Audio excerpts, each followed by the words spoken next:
Hello children, in this video will see the importance of pH in everyday life. ठीक है, हमें कैसे influence करता है daily. So our first topic is, are plants and animals pH sensitive? क्या हम लोग पीएच सेंसिटिव हैं? पीएच सेंसिटिव होता है कि अगर ज़्यादा एसिडिक हो गया तो हमें कोई प्रॉब्लम हो जाएगी, या ज़्यादा बेसिक हो गया तो कोई प्रॉब्लम हो जाएगी. ठीक है, now see, our body works with in the pH range 7 to 7.8. देखो ये आपकी बॉडी के रेंज है. ठीक है, न्यूट्रल से थोड़ा सा स्लाइटली बेसिक. ठीक है, living organism can survive only in a narrow range of pH change. इतने से ही चेंज में हम सर्वाइव कर सकते हैं. अगर ड्रास्टिकली बहुत एसिडिक हो गया हमारी बॉडी तो हम सर्वाइव नहीं कर पाएंगे, और बहुत ज़्यादा बेसिक हो गई तो भी हम सर्वाइव नहीं कर पाएंगे. When pH of rain water is less than 5.6, बहुत इंपॉर्टेंट चीज़ है. आपका rain water purest form of water बोला जाता है, तो उसको न्यूट्रल होना चाहिए था और 7 होना चाहिए था. ठीक है, लेकिन आप सबको पता है due to pollutants like nitrogen dioxide, sulphur dioxide, इसके साथ वाटर मिक्स होता है, और आपकी क्या क्या इसके साथ मिक्स होके सल्फ्यूरस एसिड या सल्फ्यूरिक एसिड लिख लो आप, ये बना लेता है. इसके साथ वाटर मिक्स होके नाइट्रिक एसिड बना लेता है. ठीक है, अब वाटर में जब ये एसिड मिक्स होती हैं तो आपका जो वाटर होता है, जो आपकी रेन होती है, वो एसिडिक या एसिड रेन हो जाती है. ठीक है, अब आप रेन को कब एसिडिक बोलोगे? रेन को आप एसिड रेन हुई है कब बोलोगे? अगर उसका पीएच लेस देन 5.6 है तो. लेस देन है 5.6 है तो आपको पता है ना, और ज़्यादा एसिडिक होती जा रही है. ठीक है, now when acid rain flows into the river, अब कहीं पे एसिड रेन हुई है, अब वो आपका फ्लो करेगी, जो भी ग्राउंड से पूरा सीप वीप करके फ्लो करेगी रिवर्स में. It lowers the pH of river water also. अब ये वाटर में जाके वहाँ का भी पीएच डाउन कर देगी, मतलब एसिडिक कर देगी. ठीक है, अब वाटर वहाँ का एसिडिक हो गया, the survival of aquatic life in such river becomes difficult. तो वहाँ पे जो लाइफ है वो डिस्ट्रॉय होने लग जाएगी. ठीक है, तो आपका फर्स्ट हुआ, इसमें इंपॉर्टेंट चीज़ है हमारी पीएच रेंज. एसिड रेन की पीएच रेंज ये है. ठीक है, और वो कैसे इफेक्ट करती है एक्वेटिक लाइफ पे. Okay, now let's move on to the second topic. एक बार थोड़ा सा हम ये भी देख लेते हैं, एसिड्स इन अदर प्लैनेट. एक बार देखें. Now see, the atmosphere of Venus is made up of thick white and yellowish clouds. अब देखो हमारे क्लाउड कितने प्यारे होते हैं ना, मतलब सुंदर से. हमारे क्लाउड्स पे हम लोग पोएट्री बनाते हैं, बट जो वीनस है उसके क्लाउड जो हैं वो वाइट येलोइश क्लाउड है. और किसके क्लाउड हैं? वो सल्फ्यूरिक एसिड के क्लाउड्स हैं. ठीक है, अब ये पूछ रहे हैं, do you think life can exist on this planet?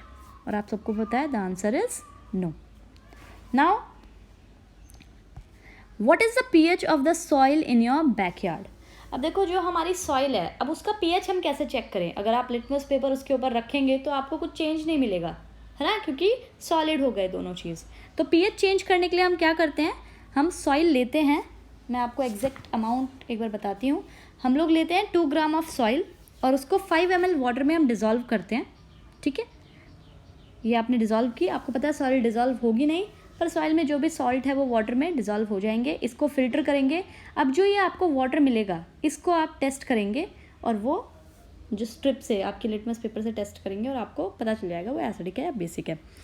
Plants require a specific pH range for their healthy growth.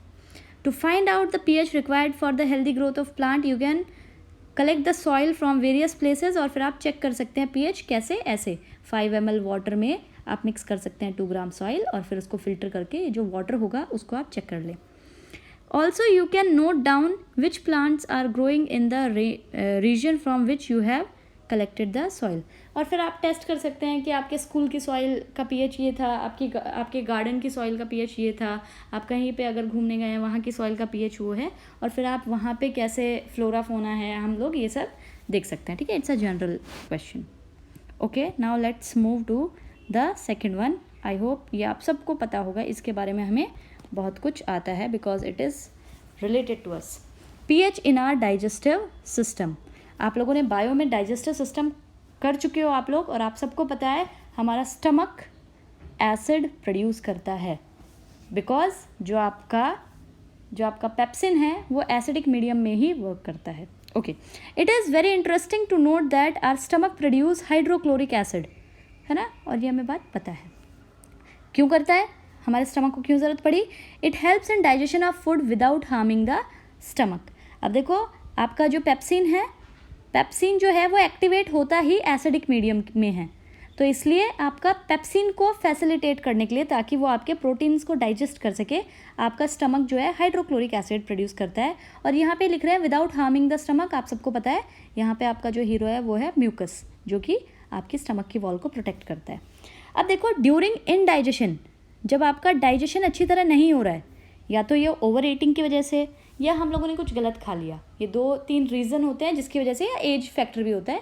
आपका इनडाइजेशन के टाइम पे क्या होता है, the stomach produce too much acid.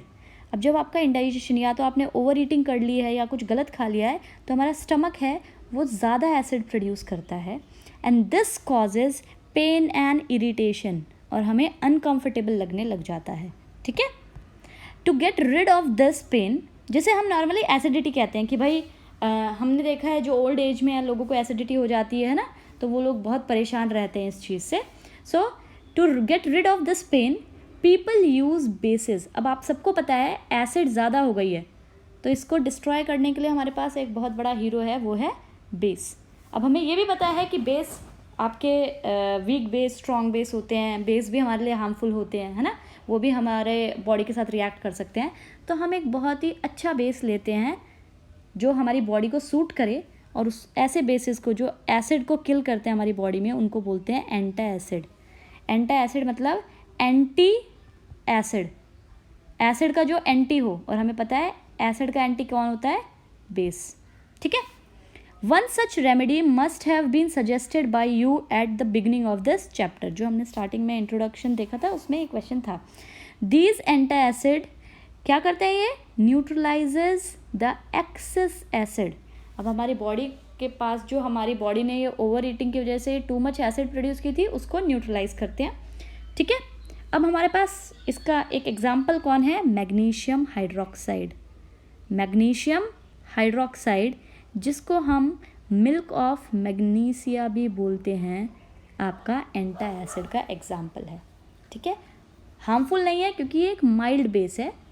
ठीक है, and is often use for this purpose. आपका जो इनो होता है, इन सब में आपको मिल्क ऑफ मैग्नीशिया मिलेगा। ठीक है, okay, next now let's talk about tooth decay. जो हमारे जो कैविटीज़ हो जाती है, उनमें भी एसिड और बेस का रोल है। हम लोग देखते हैं कैसे। देखो, pH changes as the cause of tooth decay.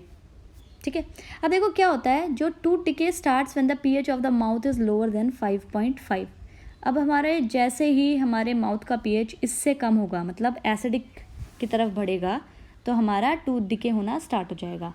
आप सबको पता होना चाहिए जो सलाइवा है उसका, वो आपका बेसिक एल्कलाइन होता है। ठीक है, बेसिक इन मीडियम होता है हमारा जो सलाइवा होता है। ठीक है, वो एसिडिक बना और 5.5 से लोअर हो गया, तो आपका टूथ डिके स्टार्ट हो जाएगा। Tooth enamel made up of calcium phosphate. अब देखो आपका जो टूथ इनेमल है वो कैल्शियम फॉस्फेट से बना हुआ है। ठीक है, is the hardest substance in the body. और हमें ये भी पता है कि हमारी बॉडी का हार्डेस्ट सब्सटेंस है जो है ना, जो कवरिंग है हमारे टीथ की, जिसको इनेमल बोलते हैं। It does not dissolve in water. इतना हार्ड है कि ये वाटर में डिज़ोल्व नहीं होता, एक सॉल्ट है बट ये वाटर में डिज़ोल्व नहीं होता। But it is corroded when the pH in the mouth is below 5.5। अब इसका जैसे ही ये आपका एक टूथ है, ठीक है, जैसे ही पीएच 5.5 से कम जाएगा, एसिड अब इसको डिज़ोल्व करना शुरू कर देगी। ठीक है, अब ये जो है ये डिज़ोल्व होने लग जाएगा। ओके, नाउ सी, अब ये कैसे, ये 5.5 से नीचे हमारे पीएच को लेके कौन आ रहा है, एक बार ये देखते हैं। देखो क्या होता है, आप लोगों ने we just had our food. ठीक है, हमने खाना खाया, जस्ट अ मिनट, हम लोगों ने खाना खाया और फिर हम लोगों ने ब्रश नहीं की। तो क्या होता है, आपने खाना खाया और ये, अब ये मत बोलना मैम इतने खतरनाक टीथ किसके होते हैं, हाँ अभी हम ऐसे ही बना रहे हैं, ठीक है। यहाँ पे फूड पार्टिकल स्टक कर गया, ठीक है। हम लोगों ने ब्रश नहीं की, हम सो गए, हम लोग सुबह उठे, तो क्या पूरी रात क्या हुआ, यहाँ पे बैक्टीरियाज ने अटैक किया, ये जो फूड पार्टिकल्स थे बैक्टीरियाज ने यहाँ पे अटैक किया और इसको डाइजेस्ट करना शुरू किया। इसको डाइजेस्ट करने के लिए उन्होंने यहाँ पे एसिड रिलीज़ की। अब एसिड रिलीज़ हुई तो जो आपका पीएच है वो 5.5 से नीचे आने की कोशिश कर रहा था। जैसे ही वो नीचे आने की कोशिश कर रहा था तो आपका जो ये इनेमल है, ये जो इनेमल है यहाँ पे, ये देखो यहाँ से ये डिज़ोल्व होके निकल गया, तो यहाँ पे एक कैविटी बन गई। अब नेक्स्ट टाइम आप खाना खाएंगे तो यहाँ पे फूड पार्टिकल स्टक करेंगे, फिर अगर आप ब्रश नहीं करेंगे तो फिर यही प्रोसेस होगा, बैक्टीरियाज अटैक करेंगे, वहाँ पे एसिड रिलीज़ करेंगे वो फूड को डाइजेस्ट करने के लिए, तो आपका 5.5 से नीचे पीएच चला जाएगा, ठीक है। अब देखो क्या हो रहा है, bacteria present in the mouth produce acids bye degradation of sugar and food particle remaining in the mouth after eating. और कैसे एसिड प्रोड्यूस होती है, जो बैक्टीरिया उसको डिकम्पोज कर रहे होते हैं शुगर को, तो आपकी एसिड प्रोड्यूस करते हैं वो। अब बेस्ट वे आप सबको पता है कि इससे बचने के लिए हमें टूथपेस्ट यूज़ करनी पड़ती है। एक बार आप गेस करके देखो, माउथ में एसिड आ रही है और हम टूथपेस्ट यूज़ कर रहे हैं, एक बार जल्दी से सोच के देखो कि आपका टूथपेस्ट किस नेचर का होना चाहिए। Very good. The best way to prevent this is to clean the mouth after eating food using toothpaste which are generally basic, ठीक है, तभी तो न्यूट्रलाइजेशन रिएक्शन होगा। जनरली ये बेसिक होते हैं, हम उनको यूज़ करते हैं for cleaning the teeth, can neutralises the excessive acid and prevents tooth decay. I hope this is clear, ठीक है। अच्छी तरह आपको ये प्रोसेस पता होना चाहिए कि क्या क्या हुआ और क्यों क्यों हुआ।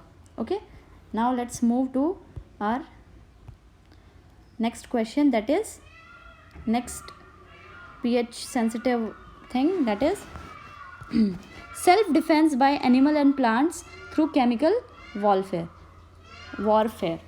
तो अब क्या होता है, जो आपके एनिमल्स होते हैं और प्लांट्स होते हैं वो अपने आप को डिफेंड करने के लिए हमारे अंदर कुछ केमिकल डाल देते हैं, जिसकी वजह से हम पीछे हट जाते हैं और वो निकल जाते हैं, ठीक है। वो अपनी लाइफ को सेव करने के लिए करते हैं। एक फेमस एग्जांपल है, have you ever been stung by a honey B.